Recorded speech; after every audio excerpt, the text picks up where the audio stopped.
বিশেষ খবর, কাজে ফেরার জন্য সুপ্রিম কোর্ট আজ বিকেল 5টা পর্যন্ত সময় বেঁধে দিলেও জুনিয়র ডাক্তাররা আন্দোলন চালিয়ে যাচ্ছেন।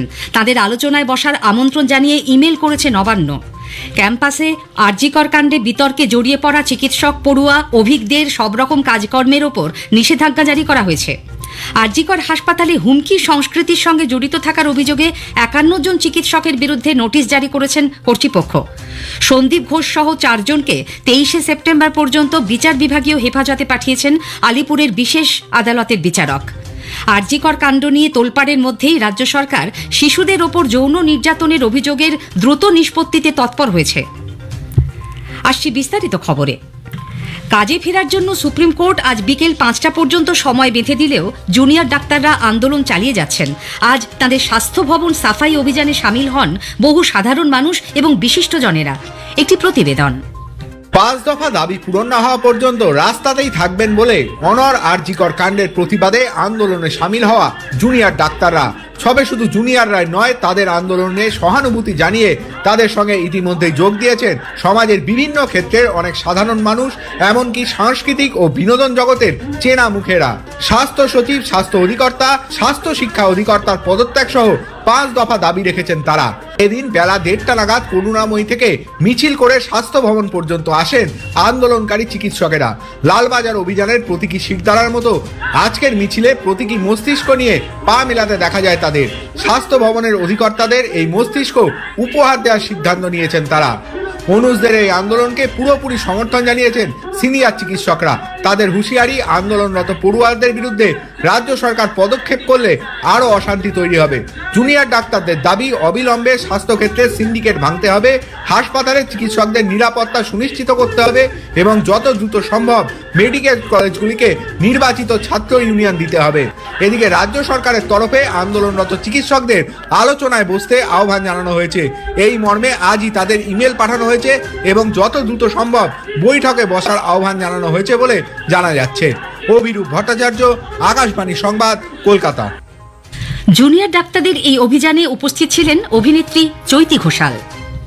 বিনীত গোয়েলের পদত্যাগের দাবি এবং স্বাস্থ্যমন্ত্রীর পদত্যাগের দাবি। তার কারণ হচ্ছে, এবং স্বাস্থ্য ভবনটা পরিষ্কার করা, এটা উদ্দেশ্য। তার কারণ হচ্ছে, আজকে যদি স্বাস্থ্য ভবন পরিষ্কার হতো তাহলে জাস্টিস ফর আরজিকর হতো না। আমরা ন্যূনতম জাস্টিস চাইছি। আমরা চাইছি যে একটা সুরক্ষিত একটা মেয়েদের কাজ করার জায়গা হোক। কলকাতার পাশাপাশি বিভিন্ন জেলা মেডিকেল কলেজের জুনিয়র ডাক্তাররাও সুপ্রিম কোর্টের নির্দেশ অমান্য করে অভয়ার জন্য ন্যায় বিচারের দাবিতে আন্দোলন চালিয়ে যাচ্ছেন। মালদা, মুর্শিদাবাদ, কল্যাণী, বর্ধমানের মতো মেডিকেল কলেজ হাসপাতালের জুনিয়র ডাক্তার ও ইন্টার্নরা কাজে যোগ দেননি। তবে অভয়া ক্লিনিকে যথারীতি চিকিৎসা চলে, রোগীদের বিনামূল্যে ওষুধও দেওয়া হয়। আরজিকর কাণ্ডে বিভিন্ন অভিযোগে খবরের শিরোনামে উঠে আসা পিজি প্রথম বর্ষের পড়ুয়া চিকিৎসক অভিক দেকে রাজ্য সরকার সাসপেন্ড করার পর ক্যাম্পাসে তার সব রকম কাজকর্মের ওপর নিষেধাজ্ঞা জারি করা হয়েছে। Institute of post graduate medical education and research IPGMER এর জেনারেল সার্জারি বিভাগের প্রধানকে লেখা চিঠিতে ডিন অব স্টুডেন্ট অ্যাফেয়ার্স জানিয়েছেন, কলেজ কাউন্সিলের জরুরি বৈঠকে এই সিদ্ধান্ত নেওয়া হয়েছে। Abhik De OPD, indoor ward, special clinic, emergency, OT সহ চিকিৎসার কোনো কাজেই অংশ নিতে পারবেন না। ক্লাস করা, সেমিনার ইত্যাদি একাডেমিক কাজকর্মেও যোগ দিতে পারবেন না তিনি। জেনারেল সার্জারি বিভাগের আওতায় পিজিটি হস্টেলেও থাকতে পারবেন না। উল্লেখ্য, ভাইরাল ভিডিওয়ে আরজিকরের প্রাক্তন অধ্যক্ষ সন্দীপ ঘোষের অত্যন্ত ঘনিষ্ঠ হিসেবে পরিচিত অভিক দেকে 9ই আগস্ট চিকিৎসক পড়ুয়া তরুণীর ধর্ষণ ও খুনের অকুস্থলে ভিড় করে থাকা লোকজনের মধ্যে দেখা গিয়েছিল বলে অভিযোগ। বহু চর্চিত হুমকি সংস্কৃতির সঙ্গেও তার নাম জড়ায়। আরজিকর হাসপাতালে হুমকি সংস্কৃতির সঙ্গে জড়িত থাকার অভিযোগে 51 জন চিকিৎসকের বিরুদ্ধে কর্তৃপক্ষ নোটিশ জারি করেছেন। আগামীকাল অনুসন্ধান কমিটির সামনে হাজিরা দেবার নির্দেশ দেওয়া হয়েছে তাদের। ওই 51 জন চিকিৎসক হাসপাতাল ক্যাম্পাসে কমিটির অনুমতি ছাড়া প্রবেশ করতে পারবেন না। এদের মধ্যে 20 জন হাউস স্টাফ, 2 জন সিনিয়র রেসিডেন্ট ডক্টর এবং 1 জন গবেষক ও 11 জন ইন্টার্ন। সিবিআই হেফাজতে না চাওয়ায় আরজিকর মেডিকেল কলেজ হাসপাতালে আর্থিক দুর্নীতিকাণ্ডে ধৃত প্রাক্তন অধ্যক্ষ সন্দীপ ঘোষ এবং তার 3 সহযোগী সুমন হাজরা, বিপ্লব সিংহ ও আফসার আলীকে 23শে সেপ্টেম্বর পর্যন্ত বিচার বিভাগীয় হেফাজতে পাঠানোর নির্দেশ দিয়েছেন আলিপুরের বিশেষ আদালতের বিচারক। আজ তাদের ভার্চুয়ালি হাজির করার আবেদন তিনি খারিজ করে দিলে নিজাম প্যালেস থেকে সন্দীপ সহ 4 জনকে সশরীরে আলিপুর আদালতে তোলে সিবিআই। প্রয়োজনে তাদের হেফাজতে নিয়ে জেরা করতে পারবে কেন্দ্রীয় সংস্থা। এদিকে আদালত কক্ষ থেকে বিচারক বেরিয়ে যেতেই এজলাসে কড়া নিরাপত্তার ঘেরাটোপে সন্দীপকে ধিক্কার দেন এক মহিলা আইনজীবী। ক্রমে চোর, ফাঁসি চাই ধ্বনি উঠতে শুরু করে, শোনা যায় হুমকি। শেষ পর্যন্ত আদালত কক্ষে ফিরে এসে হাত জোড় করে সবাইকে শান্ত হবার অনুরোধ করেন বিচারক। পরিস্থিতি সামাল দিতে কোর্টরুমের বাইরে কেন্দ্রীয় বাহিনী মোতায়েন করতে হয়। কড়া পাহারায় আদালত থেকে বের করে সন্দীপকে পুলিশের গাড়িতে তোলার সময় উড়ে আসে জুতো। কাজে ফেরার জন্য সর্বোচ্চ আদালতের নির্দেশ সত্ত্বেও চিকিৎসকদের আন্দোলন চালিয়ে যাওয়ার সিদ্ধান্তকে সাধুবাদ জানিয়েছেন বিরোধী দলনেতা শুভেন্দু অধিকারী। দলীয় কর্মসূচিতে যোগ দিতে আজ উত্তরবঙ্গে যান তিনি। বাগডোগরা বিমানবন্দরে নেমে সড়ক পথে মাথা ভাঙার উদ্দেশ্যে রওনা হবার আগে তিনি সাংবাদিকদের মুখোমুখি হয়েছিলেন। বাঙালি কি করবে সেটা ঠিক করার মালিক মমতা ব্যানার্জি নয়, এবং তাদের দৃঢ়তা, সাহসিকতা সবটাই আছে। তার জন্য বিরোধী দলনেতা বা কোনো রাজনৈতিক নেতা বা মিডিয়াকে ওদের উপদেশ বা অ্যাডভাইস করার কোনো প্রয়োজন নেই। দে আর কম্পিটেন্ট এনাফ। তারা যে লড়াইটা 1 মাস ধরে দিচ্ছেন, এই লড়াইটা তারা শেষ পর্যন্ত দেবেন।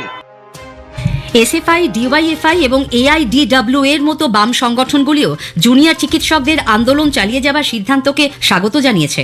অন্যদিকে তৃণমূল কংগ্রেস নেতা মদন মিত্র চিকিৎসকদের স্বাস্থ্য ভবন অভিযানের তীব্র সমালোচনা করেছেন।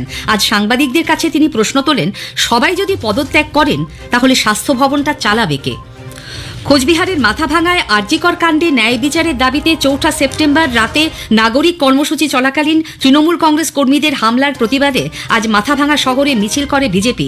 নেতৃত্বে ছিলেন বিধানসভায় বিরোধী দলনেতা শুভেন্দু অধিকারী। তার অভিযোগ, তৃণমূলের ব্লক সভাপতি এবং চেয়ারম্যানের নেতৃত্বে এই হামলা হয়েছে। ষড়যন্ত্রে ছিলেন মাথাভাঙা থানার আইসি এবং জেলা পুলিশ সুপার।